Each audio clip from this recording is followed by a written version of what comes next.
On Sunday night, I ended things with Marcus. I sat him down in our kitchen, managed not to cry, as I explained that I couldn't see a future between us, and he was fully moved out of our apartment by midnight. I insisted that he didn't have to do that. He could sleep on the couch while looking for a new place.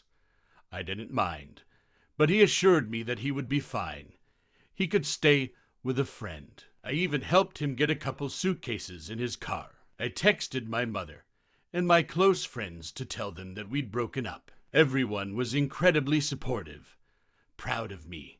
Sorry that things didn't work out. I fell asleep watching Netflix, slightly sad about the absence of Marcus in our bed, but knowing I had done the right thing. The next morning, when I woke up, I heard movement in the kitchen. I assumed it was Marcus coming back for something he'd forgotten. But when I opened the bedroom door, I smelled breakfast cooking. Oh God, I thought, does he want to try and change my mind? As I made my way to our table, I noticed Marcus had moved back in. Somehow, without me waking up, his posters were back on our walls, his coats back on our coat rack, his shoes by our front door. As soon as I sat, he put a plate of pancakes in front of me and kissed my head, muttering, "Mornin'," before I could open my mouth to protest. He put a bottle of syrup next to the plate of pancakes and began talking about his day. "I won't be home until late tonight because something came up at work. Will you be okay?" I felt like I was losing my mind. "Marcus," I asked earnestly, "what are you doing here?" And he looked at me like I was losing my mind. Live here. I decided not to say anything else, sitting with my confusion until he was out the door. Then I began to scroll through my phone, looking for the texts I'd sent everyone last night about the breakup. They were gone. The last time I had texted anyone was, apparently, at 5 p.m. the day before, when I'd texted my mother about a television show we both like. I didn't really know what to do after that. The memories of the breakup felt so real, so visceral, but clearly it had never actually happened. Finally, I had to accept the fact that it was most likely just a hyper-realistic dream, my subconscious acting out the breakup that I had been planning. Confused, but determined, I decided that tonight I would actually break up with Marcus, and I did just that. He got home from work. I was waiting at the table. I told him we had to talk, and he sat, much like the dream.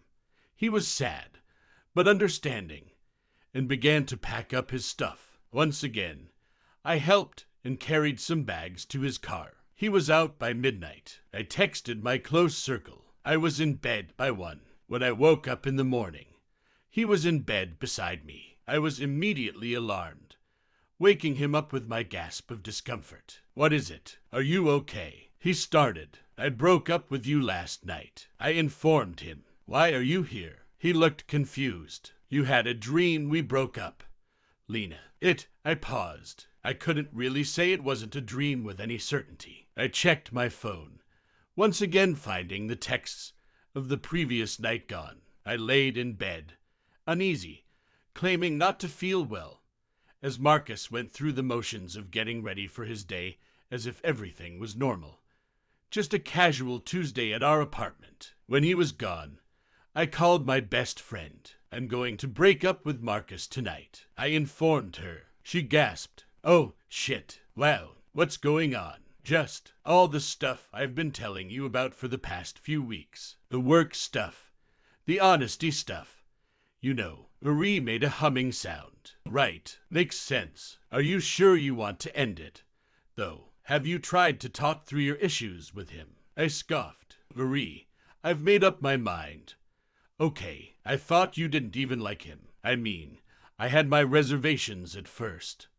She explained, "But I think y'all are good for each other. And I mean, you live together. It's tougher than a normal breakup. I just want to make sure you really thought this through." I did. "Okay, well, you know I'm always here for you, Lena. Let me know if there's anything I can do to make it easier for you." The third breakup was a little tougher than the last two, which apparently had both been dreams. He kept asking me why, trying to reason with me, trying to fix things. What do you think I've been dishonest about? He asked me, pleading with his eyes. Well, you say you have no family, but when I try to ask you more about it, you give me a different answer every time.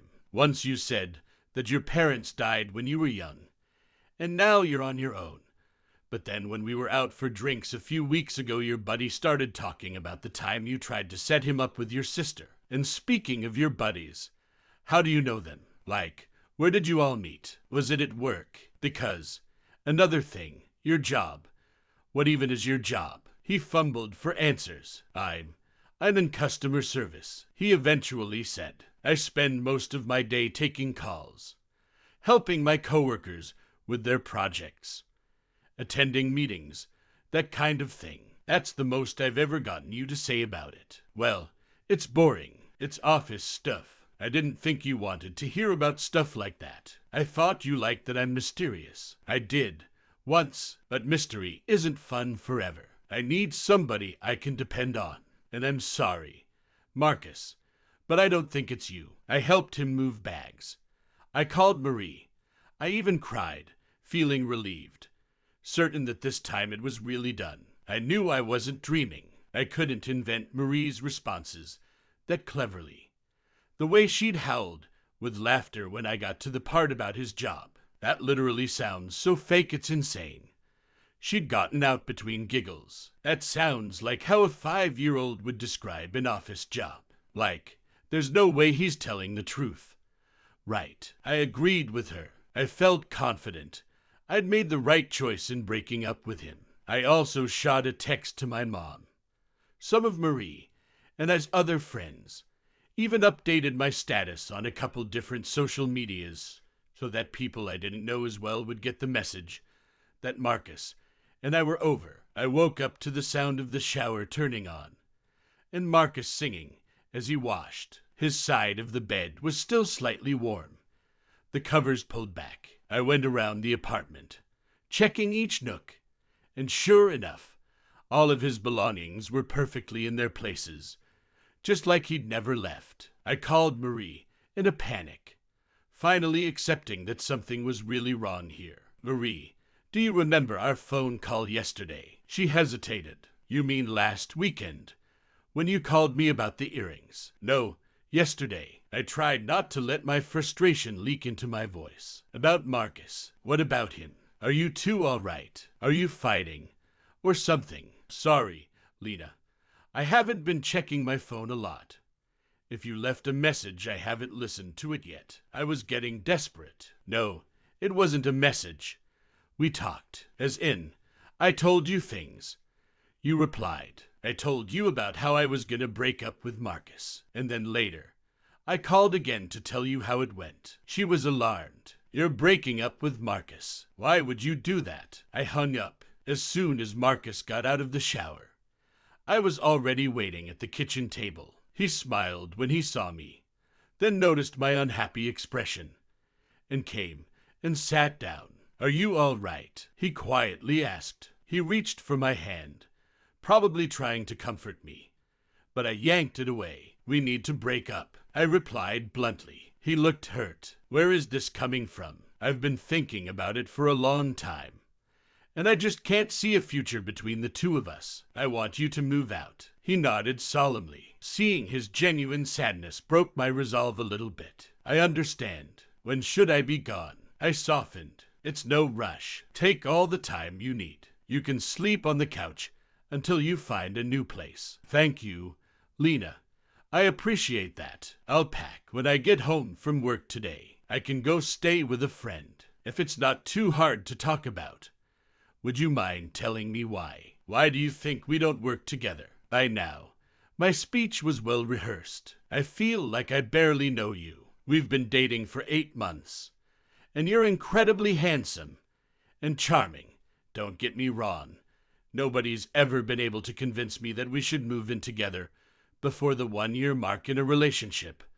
Before you. But you can be very withholding about your job, and your friends, and your family. And I feel like, even though I know your interests, and we talk a lot. I can't really describe your traits. When people ask me about you, I tell them you're tall, you're funny, you're sweet, but I can't really say much else. And if I can't understand you, after 8 months together, then what are we doing, Marcus? He thought for a moment. What traits would you like me to have? I made a confused expression, and he clarified further. I mean, what kind of guy are you looking for? Anyways, since clearly I'm not it, I shook my head, baffled by the question. I don't know. Marcus, someone who talks to me about his life, someone who tells me things freely and openly. I can change. I don't want you to. I stopped him. I've made up my mind. I'm sorry. I've really enjoyed being with you, and I hope you find someone amazing. But it's not gonna be me. Okay, a moment of quiet passed between us. Okay, and then he was off to work. I texted Marie that I'd broken up with him, ignoring the messages she'd sent me during the breakup, concerned about me and my made-up phone calls. When Marcus got home, we packed, and I sent him on his way. Then I downed a triple espresso. I was determined to stay up all night, to watch the sunrise on a beautiful Thursday without Marcus in my apartment. I didn't understand what was happening to me, but I knew he always reappeared while I was sleeping. Maybe if I just didn't sleep, I could keep him out for good. When the clock struck 3, I blinked once, just for a second, and when my eyes reopened, he was in bed beside me, sound asleep. I jumped at the sudden presence. He did not wake or even stir. He just laid there. Marcus, who I'd loved so much. Marcus, who I'd broken up with every day this week. There wasn't much I could do while he was sleeping. I laid beside him and gave into the late hour. In the morning, I wasted no time. When his alarm went off at 8 for work, I woke up too and immediately initiated the breakup. Marcus, can we talk, babe? Slow down.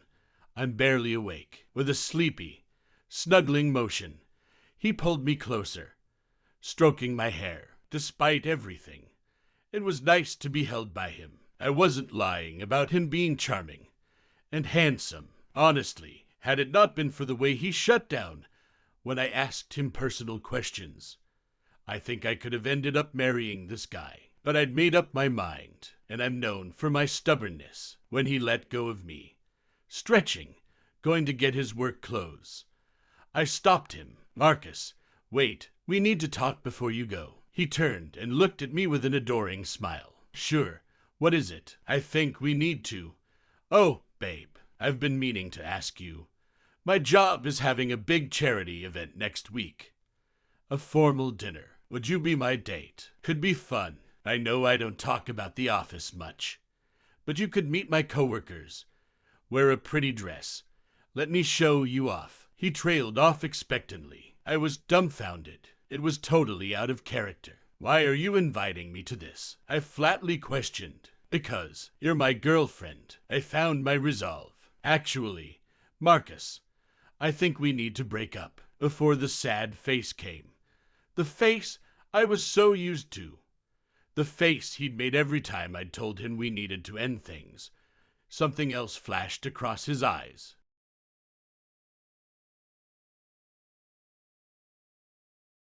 Or frustrated. Is there any way we can work this out? He asked, sounding very sincere. I love you, Lena. I need you. I was taken aback by the new tactic. I'm sorry, Marcus.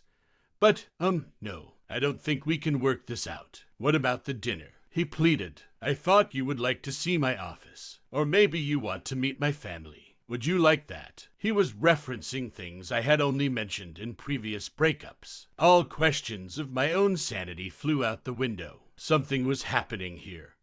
I wasn't making it up. And somehow, Marcus was doing it. I decided to cut the bullshit. What's going on here? He played innocent. I just want to be better for you, Lena, because I love you, and I don't want you to turn your back on a good relationship just because I've been distant. You know, that's not what I'm talking about. He continued to pretend he didn't understand my implications. What are you talking about? then. The breakups. All the breakups. He shook his head. You're confusing me, Len. It's too early for me to understand your games. I'll pack my stuff when I get home from work. Okay, I grabbed his arm before he could walk out the door. Don't go to work. Stay here. Talk to me. I thought maybe if I could keep him in front of me, if I could keep pressing him, he would crack and tell me the truth. He pulled away easily. So first you break up with me, but now you're begging me to stay here with you. This conversation isn't over. I insisted. He shook his head. I'll see you tonight. And with that, he walked out. I called anyone I could even remotely consider a friend to tell them about the breakup. Maybe Marie was participating in his sick game, but there's no way that everyone was. Right. I called my mother, my father, Marie and his mutual friends, some college friends, my cousin Louise, my book club leader. Hell, I told the delivery guy at my local Chinese restaurant. I spent my day as if I was a secretary with the sole task of getting the word about this breakup out to everyone I possibly could. By the time Marcus got home from work, I was running out of contacts on my phone to call. This time, I didn't even help him pack. I sat on the couch, arms crossed, and watched. He looked pained as I turned down each of his requests to grab something for him or help him pick something up. As soon as he was out the door, I locked it, deadbolted it, and put a chair against it. I locked the windows. I put cans on the floor that he would knock over if he tried to get in that way. Anything to keep him out. It didn't work. Again, just after 3, he magically reappeared in my bed, and his belongings reappeared in my apartment. I groaned into my pillow, frustrated, and held my face there for a moment. Just then, barely above a whisper, I heard a voice in my ear. You called that many people. Seriously, do you have any idea how difficult you're making this for me? I threw the pillow aside, looking around my bedroom, but the only person there was Marcus, still snoring softly by my side. The hair on the back of my neck was standing up. I felt like I was losing my mind, but also firmly knew that I wasn't. Something was happening, and Marcus was doing it. But how could he be pulling the strings when he was asleep? I tried to wake him up, to settle this as soon as possible, but as if drugged, no matter how I yelled, poked, or pushed, he remained unconscious, or at the very least, he excellently impersonated a sleeping person. I gave in and slept beside him. Yet again, our new routine exhausted me on all levels. Emotional, mental, physical. I kept breaking up with him, and he kept trying to stay with me. We both tried new tactics. One day, I didn't even say break up. I just chased him out of the apartment, screaming, and threw all his shit on the sidewalk. It was all back in its proper place at 3 o'clock sharp. I tried printing screenshots of my text messages, hiding them, hiding something of his to see if it would still be reset the next day. I cut his work clothes into ribbons. I called the cops on him. I keyed his car. I threw his phone in the toilet. I bit him. I was looking for a line, something he couldn't reset. I didn't find one. After a while, it stopped being frustrating and started being fun. I know that sounds sick, but it's not like I was trapped in some time loop. The days went by. Everything I did or said apart from Marcus carried over. It was just Marcus that reset. I started to have almost as much fun breaking up with him as I had being in love with him. If you could do whatever you wanted to someone every single day and still know you'd wake up in bed next to them, with them doting on you, fully in love, who's to say you wouldn't do the same things I did? It was exhilarating, and it's not like I went too far. I never killed him. I never destroyed anything that wasn't his. I just learned how to have fun in my new situation, and it was fun once I was over the hump of initial paranoia. When Marcus and I had been dating for 10 months and breaking up for 2, I decided to work harder for answers. I thought he might be more receptive now than in the early days. now that I was more or less playing along with his resets in the morning. Instead of insisting that I'd broken up with him the day before, I'd let him cook for me or kiss me, and then I'd bring up the idea of the breakup as if it was something totally new. He reacted differently most times, keeping me guessing. It was like a game. Some days, if I was feeling really nice, I didn't break up with him until late at night, so he only had to wait an hour or two before coming back to bed. At night, I was still awake at 3. I liked to stay awake for the reset. If I wasn't too exhausted from a strenuous breakup that day, sometimes at 2:59 I closed my eyes and counted down, trying to see if my sense of time was accurate enough that I would hit 3 right as I felt Marcus's warmth materialize to my left. When he appeared, right on time, I gently stroked his hair and began talking to his sleeping form. Why is it always 3? I mused aloud. What's so special about 3 in the morning? He laid mute. I tried a different approach. Come on, Marcus.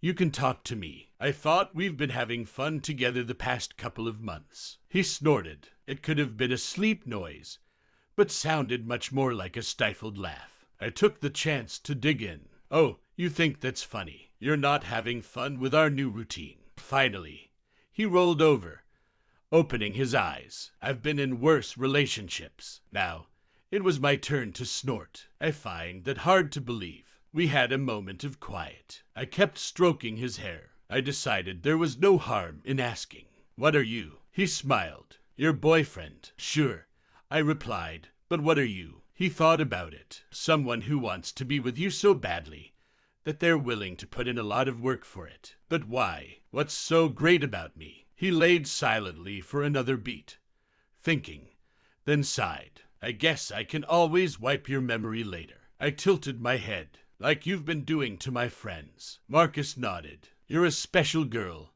Lena. You're worth a lot to me. You're very different from other humans. People, you know that. Right, you're stubborn, but I'm more stubborn.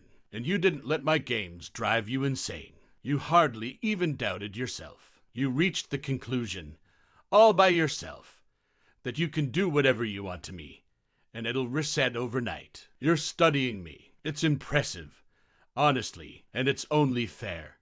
I've been studying you, too, making sure you're who I thought you were. I swallowed. I'd never heard him talk like this. And who am I? It's difficult to explain. He said, my job, my real job, Lena, is to eat, not people.